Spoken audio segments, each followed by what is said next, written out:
સુરેન્દ્રનગર જિલ્લા નાગરિક પુરવઠા અને ગ્રાહક સુરક્ષા સલાહકાર સમિતિની બેઠક યોજાઈ। પુરવઠા વિભાગ વિવિધ કામગીરીઓની સમીક્ષા કરતા કલેક્ટર શ્રી ડોક્ટર રાજેન્દ્ર પટેલ।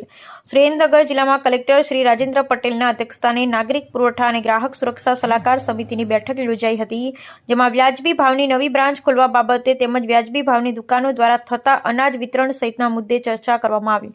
આ બેઠકમાં જિલ્લા કલેક્ટર રાજેન્દ્ર પટેલે અનાજ અને પુરવઠો ગ્રાહક સુધી સમયસર પૂરતા પ્રમાણમાં પહોંચતો રહે તે માટે જરૂરી માર્ગદર્શન પૂરું પાડ્યું તેમજ ફેબ્રુઆરી માસ દરમિયાન પુરવઠા વિભાગ દ્વારા કરવામાં આવતી કામગીરી વિશે વિસ્તૃત જાણકારી મેળવી હતી।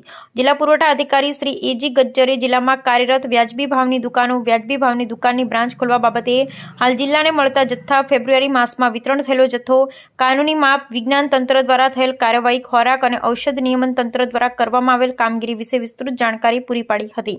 હાલ જિલ્લામાં કુલ 536 વ્યાજબી ભાવની દુકાનો કાર્યરત છે, જે પૈકી 38 જેટલી દુકાનો હાલ ચાર્જમાં છે।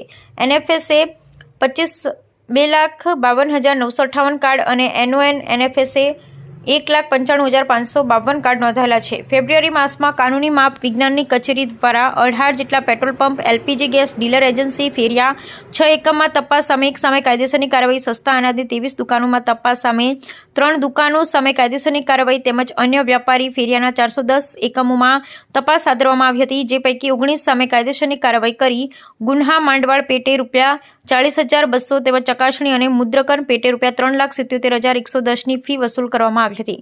ખોરાક અને ઔષધ નિયમન તંત્ર દ્વારા ફેબ્રુઆરી માસમાં 18 જેટલા નમૂનાઓ લેવામાં આવ્યા હતા। 16 જેટલા નમૂનાઓની ચકાસણી કરવામાં આવી હતી। રજિસ્ટ્રેશન અને લાયસન્સ સાથે 156 ખાદ્ય પરવાના આપવામાં આવ્યા છે તેમજ હોટેલ, રેસ્ટોરન્ટ, મીઠાઈ, ફરસાણની દુકાનો, પાણીની લારી, અનાજ કરિયાણાની પેઢી, અન્ય સ્થળ સહિત 16 જેટલા સ્થળોએ મુલાકાત કરવામાં આવી હતી। આ તકે નમૂનાઓનું પ્રમાણ વધારવા માટે કલેક્ટરશ્રીએ સંબંધિત અધિકારીઓને તાકીદ કરી હતી। આ બેઠકમાં નાગરિક પુરવઠા અને ગ્રાહક સુરક્ષા સલાહકાર સમિતિના સભ્યશ્રીઓ સહિત સંબંધિત વિભાગના અધિકારીશ્રીઓ, કર્મચારીશ્રીઓ ઉપસ્થિત રહ્યા હતા। Bureau report Milaj Malik.